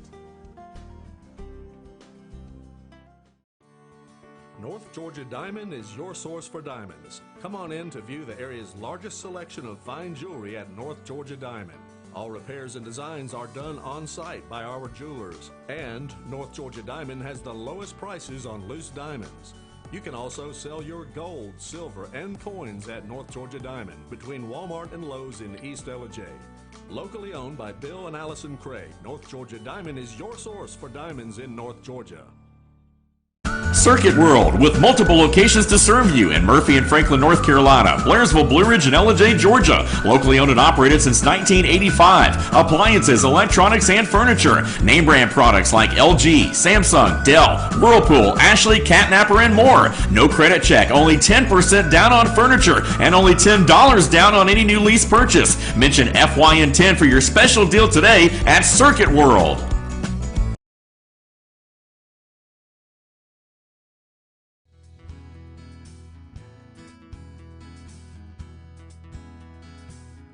Hello, my name is Chad Watkins. I'm the manager at Larry's Body Shop.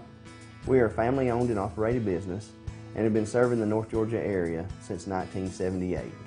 We are located at 1216 Progress Road in alleges, Georgia. Our shop specializes in collision repair, and we work with all major insurance companies. Larry's Body Shop is ICAR Gold, the highest role of training recognized by the collision repair industry. It is estimated that only 10% of collision shops meet these standards. Our shop consists of state-of-the-art equipment such as laser measurement system, down-drive spray booth, spot and MIG welding equipment. All of our paints are mixed on-site so that we can guarantee your paint to match every time. I know that having an accident can be a stressful event. We take pride in making sure our customers are satisfied with the repair of their vehicles. Our waiting area is clean and comfortable with free Wi-Fi and refreshing beverages. So if you're in an accident, stop by and see us at Larry's Body Shop. In 1981, Reed Nicholson began selling tires out of an old barn in Mineral Bluff. Little did he know that he had just laid the groundwork for the most trusted names in automotive services in the Blue Ridge area. In 1997, Nicholson Tire Center became what it is today, holding the same values of faith, family, and great customer service. 2 locations to serve you, and the Blue Ridge location is currently expanding to offer fast service and the largest U-Haul provider in Georgia. Nicholson Tire Center, Blue Ridge, and Mineral Bluff. Here's to 60 years of Pizza Hut, to original pan, to stuffed crust, and to the best of both. The new double cheesy crust pan pizza with stuffed crust cheese baked just inside the golden edge of original pan. Here for a limited time. No one out-pizzas the Hut.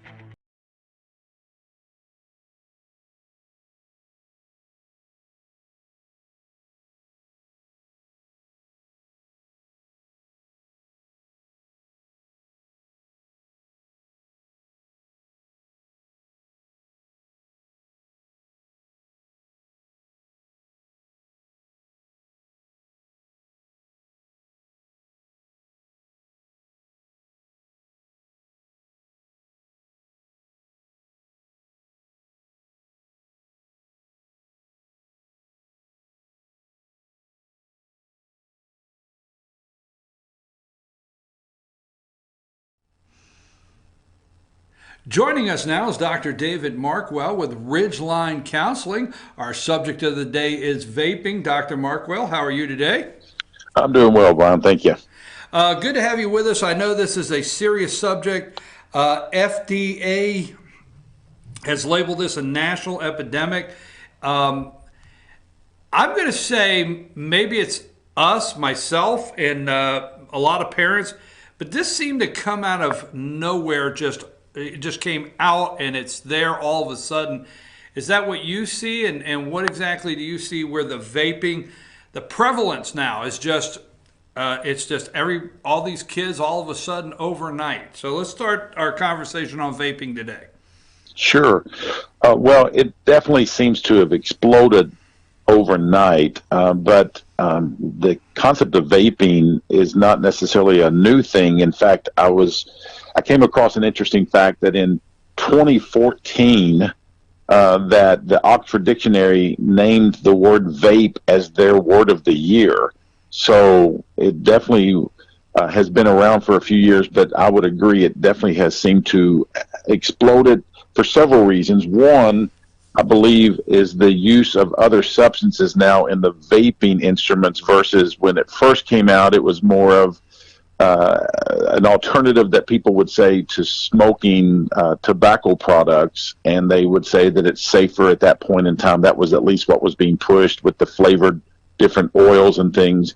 But now it's become more of an issue because it's no longer just the flavored oils that seem to have been marketed to the younger generation, but they're also using other oils like the CBD oils or the synthetic CBD oils, which I know in the 3 counties in that area, in this area, Fannin and Gilmer and Pickens, there were definitely some concerns in the very recent past of students who had some medical emergencies due to that.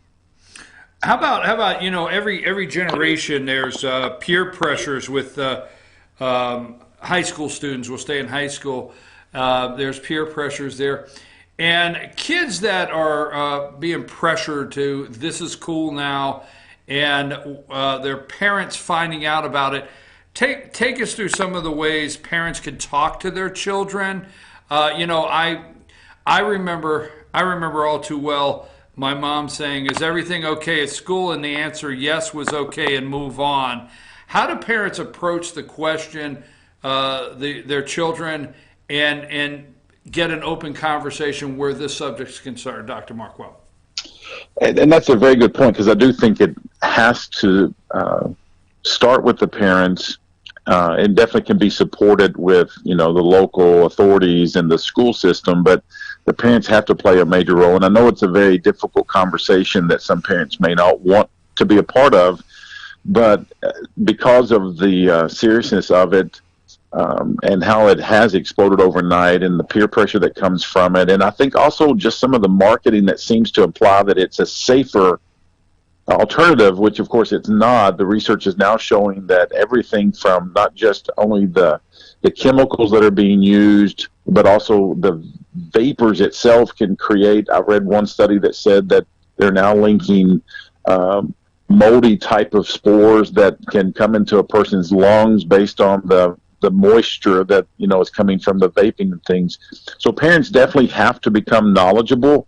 One of the things that I appreciated from the area school systems up there, as well as the district attorney's office, also the CDC, is that they provide information showing images. It's no longer the typical long e-cigarette type of vaping now. It takes different forms, hidden forms in so many different ways. So I think the parents have to become knowledgeable first of the awareness that it is something that's very prevalent, the types of instruments, even the names that are being used, code names, other different types of things that are being used versus just CBD oil. There are other different terms that are being thrown out there. One of them that I read was, I believe, a term called chronic, or something that was being sold. The other things parents can do, of course, is definitely encourage them to be open with their parents. In other words, the parents will tell the children, that this is a conversation where we want, honesty and openness. We're going to encourage it without any type of, severe judgment at this point. We just want to create that atmosphere of openness in our communication. And then I think a couple of things, not just simply the openness of whether it's being done or not, but I think the parents have to share with them the health issues, as well as, legal issues that could come over time, but the health issues that are involved.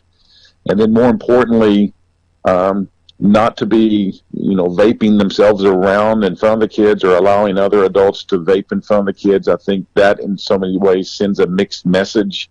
Kind of like the old saying is, don't do as I do as I say. And that in itself can create, for adolescents, a sense of contradictory beliefs and some, hypocrisy on the part of the parents.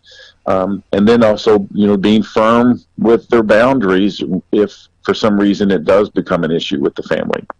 Dr. Markle, I want to just double back a little bit, because when I opened up, I did say vaping and just came onto the scene. And you are correct.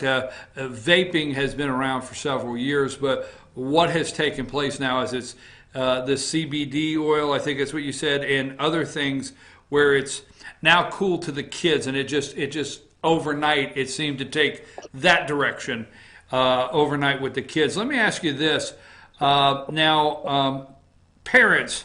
So you find out your kids are part of, because here's the confusing thing, you find out your kids have one of these vaping things to vape with. I don't even know what they call them, but they have one, and they're getting the oil, and they find it out. What kind of conversation do they have with the children once they find that out? And what would you recommend they do? Get, maybe some get together family counseling, or how would you recommend they handle it if they've got a child that's vaping and they catch them? I don't know a better word than catch them, and they're concerned they're going to get the wrong products in there. So elaborate a little on that. Sure.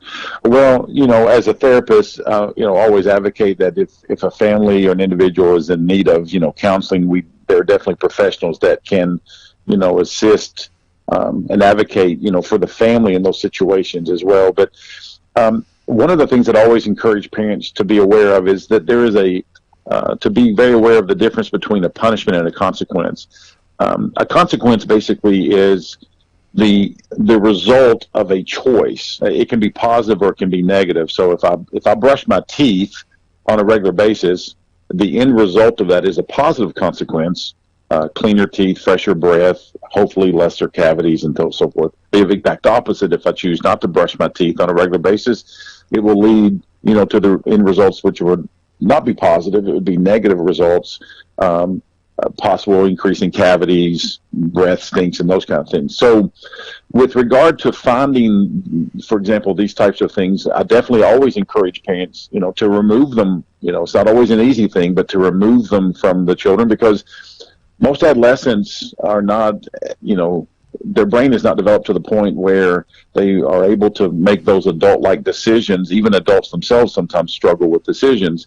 And so to remove those things, and not give them the opportunity to exercise their own adolescent judgment on that. And then, of course, because at that point, it's not a punishment. It's not like you're taking away something that's not connected. You're removing the device that is the consequence of the choice, which is an unhealthy choice. So it falls more into an area of consequence versus just simply a punishment. Well, I like the way you explained that there are two areas to discuss: the punishment and the consequences.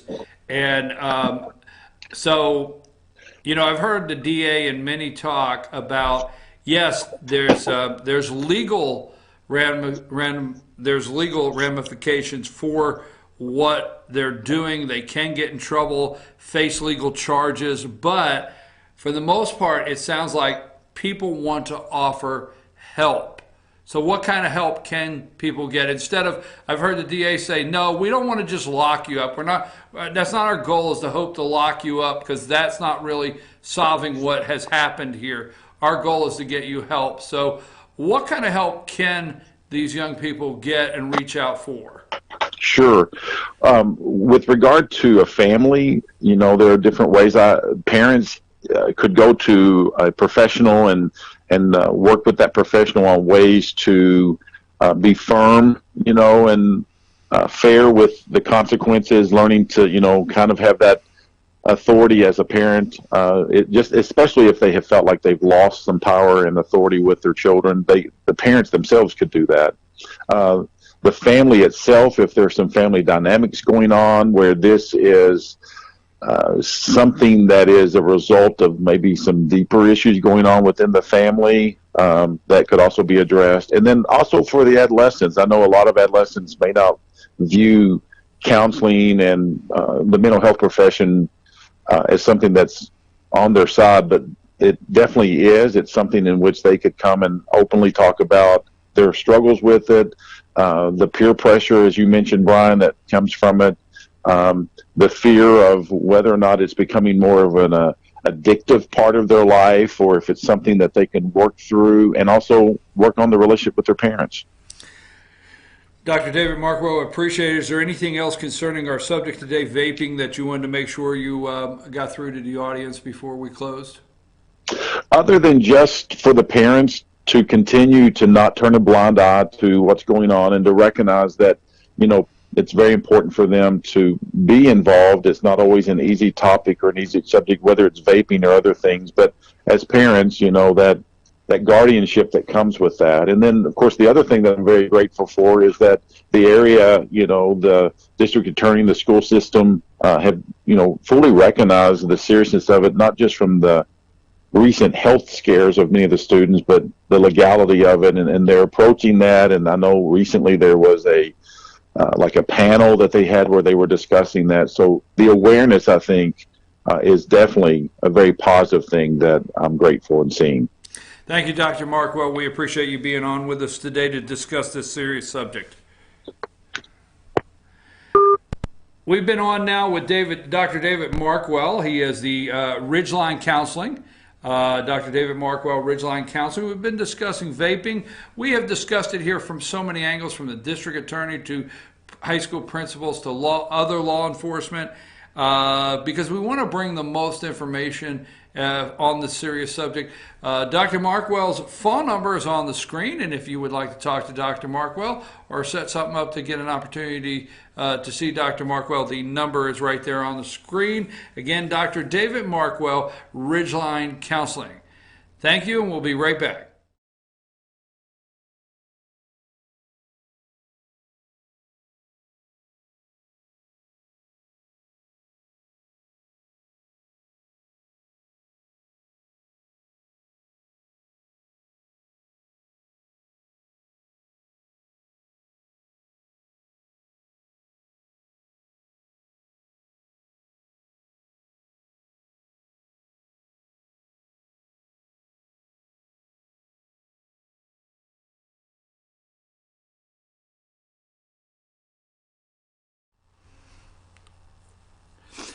Okay, folks, let me just say we're back. I'm your host, BKP. Good morning from the office, North Georgia's only live online morning show. I hope that we really give you some good information here, and I think we did that this morning.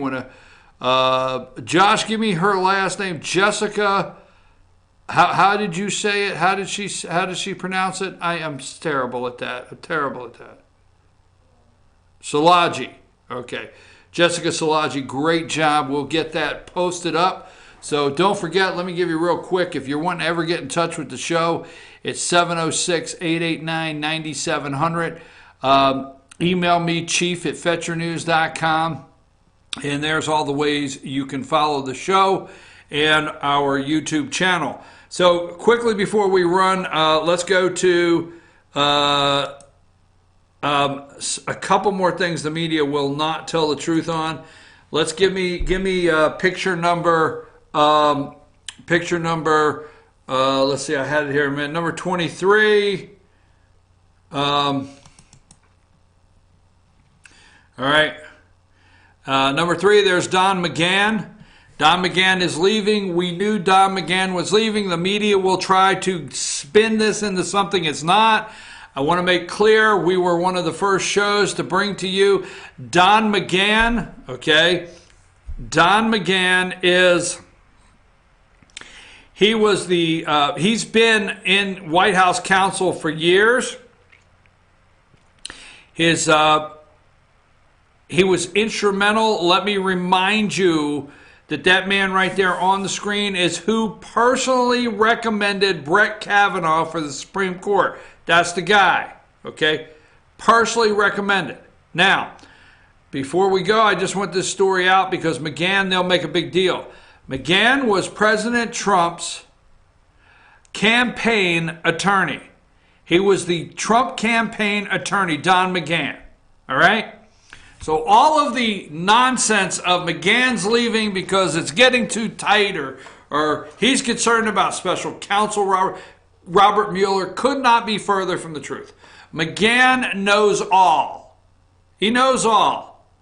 And you hear this nonsense by the tabloid media, CNN, MSNBC, ABC, all of them. You hear the nonsense, but McGahn was the Trump campaign attorney.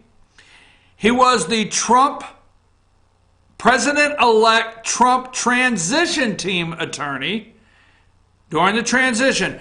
Every time you would see somebody go up and down the gold elevator at Trump Tower, and remember the camera we had, let's go back, it's not that long ago, who's going in to see Trump at Trump Tower, okay, and the camera on that elevator door, making sure we see who comes down and comes out of that elevator. Don McGahn was in the room. Trump campaign attorney, Don McGahn. Trump transition attorney, Don McGahn. White House chief counsel for 2 years, Don McGahn. Can't get any better than that. The guy has done the time, all right? Now, this guy has gone through, when you get time, I don't. Donald Trump has appointed a record number of judges to the district bench. Okay? Yes, the federal district bench, a record number of judges. A record number of judges have been appointed to the federal district bench by Donald J. Trump. Where did he get the recommendations? Don McGahn. Don McGahn goes through them. His office vets them. They look at them, make sure they're conservative on the bench. Don McGahn. Donald J. Trump, for you Trump supporters out there, has put Neil Gorsuch on the Supreme Court and Brett Kavanaugh. Who did that? Don McGahn. Vets them, goes through everything, and stood behind Kavanaugh to the end. This guy backed Kavanaugh to the end. He did his job. All right? So just want to say, before the media takes off with some unfounded nonsense, okay? Unfounded nonsense. It's ridiculous. Okay, give me number 5. Okay, we have the just in time for the election. We have the 4,000 and growing Hondurans headed to the border. Okay, there's a picture, number 5. Number 6, there they are riding the backs of trucks. The caravan's on its way. And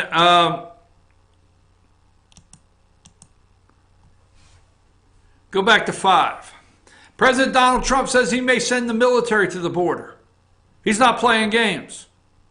Now, I said this last week. If you go in the archives, if you've watched this show before, I said this last week when it first started. I said this last week well before anybody else. I'm going to take that claim, which I really don't know if it's true or false, but I'm like Trump at a Trump rally. Trump just says it. Boom, it happens.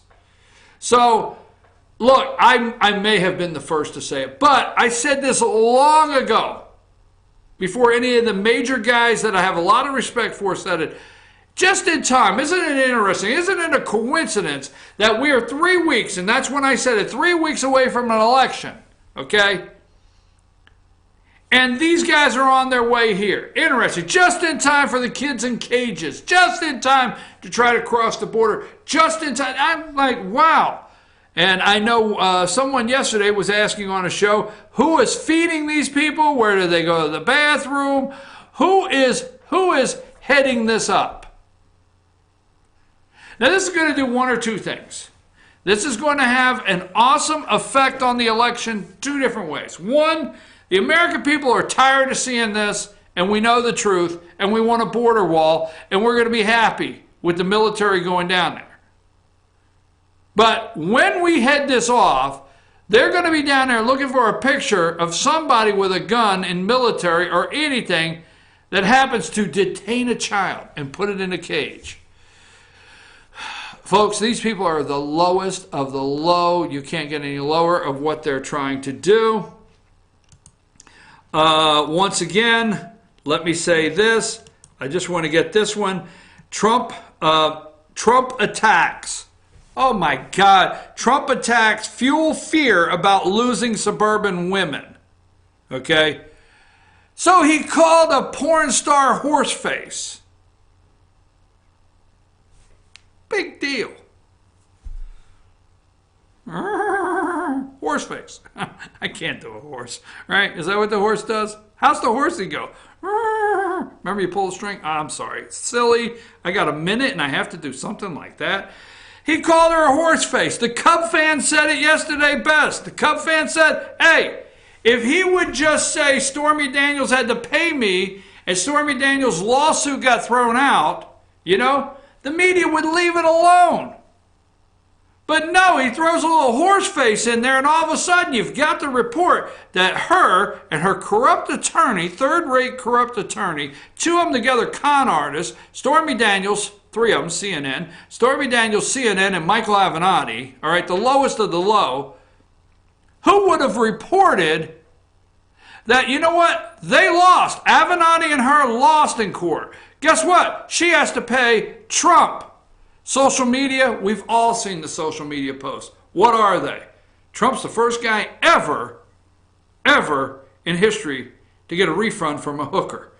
We all saw that. Okay, so I'm your host, BKP. Good morning from the office, North Georgia's only live online morning show. I had a lot more, but I want to leave you with this. Josh, give me picture number 7. Okay. Puerto Ricans in San Juan, Puerto Rico? No. Puerto Ricans at an Andrew Gillum rally. Just saying. Wonder if they brought these people in just in time for election.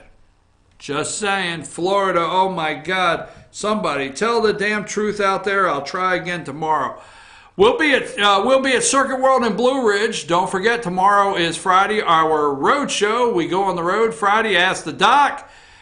Senior Living with Dr. William Whaley. Senior Living with Jesse Barton. The All-Star Political Panel with Rick, Jane. Candace won't be there tomorrow, but Rick, Jane, and Bruce will be in the house for our All-Star Political Panel. And then our Pet of the Week from the Humane Society of Georgia. Not of Georgia. Blue Ridge. What's wrong with me today? Try it one more time. Our Pet of the Week from the Humane Society of Blue Ridge. There you go. Get it correct. Humane Society of BlueRidge.org. There you go. Pet of the Week, Circuit World Blue Ridge. I'm out of here. It's now time for Instant Replay with Dave Garner. And that's it, Josh. Take us away.